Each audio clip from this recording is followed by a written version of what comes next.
This weekend, 48 Hours takes a deep dive into the murder case involving Valley Center mother Jane Dorotik. She spent 20 years in prison before her conviction for murdering her husband was overturned. CBS 8's David Gottfredson spoke with the 48 Hours correspondent about conflicting evidence in the case. I was very impressed with her. I found her very credible. 48 Hours correspondent Erin Moriarty first interviewed Jane Dorotik in 2000 when the mother of three was out on bail and charged with murdering her husband, Bob Dorotik. He said he was going out for a jog.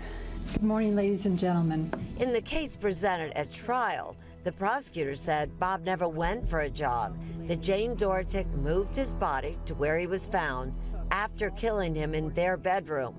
Investigators described finding blood all over the bedroom. The husband was found bludgeoned and strangled in a wooded area near the family's ranch in Valley Center. She had been married for years. They had separated once in the past. And prosecutors were saying, since she was the main breadwinner, that she did not want to pay alimony. That was the motive that they at least told the jury.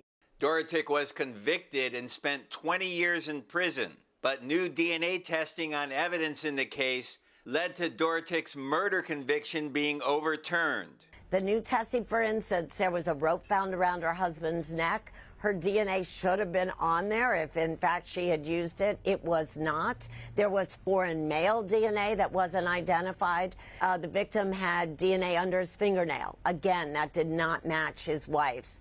Defense attorneys said blood evidence in the couple's bedroom was either never tested, or if it was the victim's blood, it could have been deposited there by a recent nosebleed. I was at the trial when the prosecutor said, all this blood we sent out for DNA, all that we're going to show you, we sent out for DNA testing, and it comes back to Bob Dorotik. And now we know from new testing that that just simply wasn't the case. To be fair, some of the blood in the bedroom was Bob Dorotik's, like a bloody syringe found in the bathroom with Jane Dorotik's fingerprint on it.